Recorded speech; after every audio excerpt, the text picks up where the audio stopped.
أعوذ بالله من الشيطان الرجيم. بسم الله الرحمن الرحيم. ألف لام ميم. غلبت الروم في أدنى الأرض وهم من بعد غلبهم سيغلبون في بضع سنين. لله الأمر من قبل ومن بعد ويومئذ يفرح المؤمنون بنصر الله ينصر من يشاء وهو العزيز الرحيم. وعد الله لا يخلف الله وعده ولكن أكثر الناس لا يعلمون. يعلمون ظاهرا من الحياة الدنيا وهم عن الآخرة هم غافلون. أولم يتفكروا في أنفسهم ما خلق الله السماوات والأرض وما بينهما إلا بالحق وأجل مسمى وإن كثيرا من الناس بلقاء ربهم لكافرون. أولم يسيروا في الأرض فينظروا كيف كان عاقبة الذين من قبلهم كانوا أشد منهم قوة وأثاروا الأرض وعمروها أكثر مما عمروها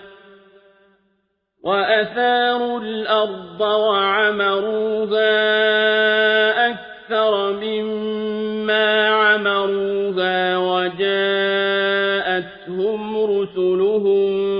بالبينات فما كان الله ليظلمهم ولكن كانوا أنفسهم يظلمون.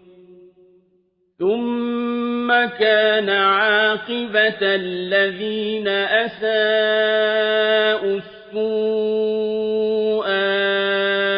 أن كذبوا بآيات الله وكانوا بها يستهزئون. الله يبدأ الخلق ثم يعيده ثم إليه ترجعون. ويوم تقوم الساعة يبلس المجرمون ولم يكن لهم من شركائهم شفعاء وكانوا بشركائهم كافرين. ويوم تقوم الساعة يومئذ يتفرقون فأما الذين آمنوا وعملوا الصالحات فهم في روضة يحبرون. وأما الذين كفروا وكذبوا بآياتنا ولقاء الآخرة فأولئك في العذاب محضرون. فسبحان الله حين تمسون وحين تصبحون وله الحمد في السماوات والأرض وعشيا وحين تظهرون. يخرج الحي من الميت ويخرج الميت من الحي ويحيي الأرض بعد موتها وكذلك تخرجون ومن آياته أن خلقكم من تراب ثم إذا أنتم بشر تنتشرون ومن آياته أن خلق لكم من أنفسكم أزواجا لتسكنوا إليها وجعل بينكم مودة ورحمة إن في ذلك لآيات لقوم يتفكرون ومن آياته خلق السماوات والأرض واختلاف ألسنتكم وألوانكم إن في ذلك لآيات للعالمين ومن آياته منامكم بالليل والنهار وابتغاؤكم من فضله إن في ذلك لآيات لقوم يسمعون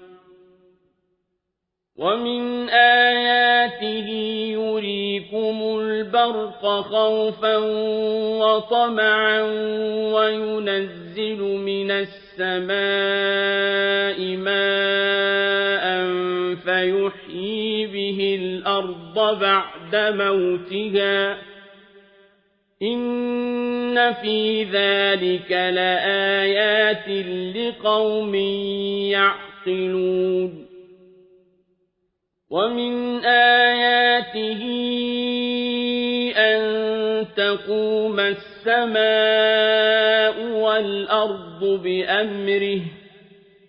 ثم إذا دعاكم دعوة من الأرض إذا أنتم تخرجون وله من في السماوات والأرض كل له قانتون وهو الذي يبدأ الخلق ثم يعيده وهو أهون عليه وله المثل الأعلى في السماوات والأرض وهو العزيز الحكيم ضرب لكم مثلا من أنفسكم هل لكم مما ملكت أيمانكم من شركاء فيما رزقناكم فأنتم فيه سواء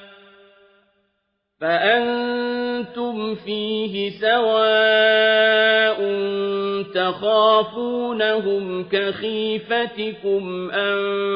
أنفسكم كذلك نفصل الآيات لقوم يعقلون بل اتبع الذين ظلموا أهواءهم بغير علم فمن يهدي من أضل الله وما لهم من ناصرين فأقم وجهك للدين حنيفا فطرة الله التي فطر الناس عليها لا تبديل لخلق الله ذلك الدين القيم ولكن أكثر الناس لا يعلمون منيبين إليه واتقوه وأقيموا الصلاة ولا تكونوا من المشركين من الذين فرقوا دينهم وكانوا شيعا كل حزب بما لديهم فرحون وإذا مس الناس ضر دعوا ربهم منيبين إليه ثم إذا أذاقهم منه رحمة إذا فريق منهم بربهم يشركون ليكفروا بما آتيناهم فتمتعوا فسوف تعلمون أم أنزلنا عليهم سلطانا فهو يتكلم بما كانوا به يشركون وإذا أذقنا الناس رحمة فرحوا بها وإن تصبهم سيئة بما قدمت أيديهم إذا هم يقنطون أولم يروا أن الله يبسط الرزق لمن يشاء ويقدر إن في ذلك لآيات لقوم يؤمنون فآت ذا القربى حقه والمسكين وابن السبيل ذلك خير للذين يريدون وجه الله وأولئك هم المفلحون وما آتيتم من ربا ليربو في أموال الناس فلا يربو عند الله وما آتيتم من زكاة تريدون وجه الله فأولئك هم المضعفون الله الذي خلقكم ثم رزقكم ثم يميتكم ثم يحييكم هل من شركائكم من يفعل من ذلكم من شيء سبحانه وتعالى عما يشركون ظهر الفساد في البر والبحر بما كسبت أيدي الناس ليذيقهم بعض الذي عملوا لعلهم يرجعون قل سيروا في الأرض فانظروا كيف كان عاقبة الذين من قبل كان أكثرهم مشركين فأقم وجهك للدين القيم من قبل أن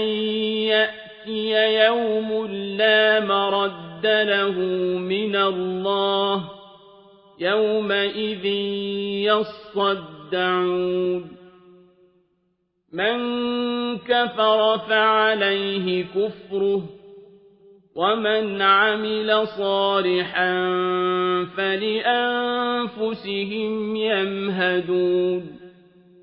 ليجزي الذين آمنوا وعملوا الصالحات من فضله إنه لا يحب الكافرين ومن آياته أن يرسل الرياح مبشرات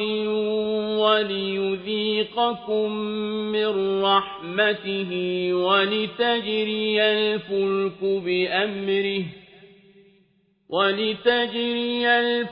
بأمره ولتبتغوا من فضله ولعلكم تشكرون ولقد أرسلنا من قبلك رسلا إلى قومهم فجاءوهم بالبينات فانتقمنا من الذين أجرموا وكان حقا علينا نصر المؤمنين الله الذي يرسل الرياح فتثير سحابا فيبسطه في السماء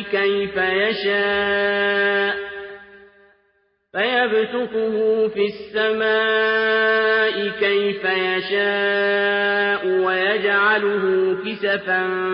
فترى الودق يخرج من خلاله فإذا أصاب به من يشاء من عباده إذا هم يستبشرون وإن كانوا من قبل أن ينزل عليهم من قبله لمبلسين فانظر إلى آثار رحمة الله كيف يحيي الأرض بعد موتها إن ذلك لمحيي الموتى وهو على كل شيء قدير ولئن أرسلنا ريحا فرأوه مصفرا لظلوا من بعده يكفرون فإنك لا تسمع الموتى ولا تسمع الصم الدعاء إذا ولوا مدبرين وما أنت بهاد العمي عن ضلالتهم إن تسمع إلا من يؤمن بآياتنا فهم مسلمون الله الذي خلقكم من ضعف ثم جعل من بعد ضعف قوة ثم جعل من بعد قوة ضعفا وشيبة يخلق ما يشاء وهو العليم القدير ويوم تقوم الساعة يقسم المجرمون ما لبثوا غير ساعة كذلك كانوا يؤفكون وقال الذين أوتوا العلم والإيمان لقد لبثتم في كتاب الله إلى يوم البعث فهذا يوم البعث ولكنكم كنتم لا تعلمون فيومئذ لا ينفع الذين ظلموا معذرتهم ولا هم يستعتبون ولقد ضربنا للناس في هذا القرآن من كل مثل ولئن جئتهم بآية ليقولن الذين كفروا إن أنتم إلا مبطلون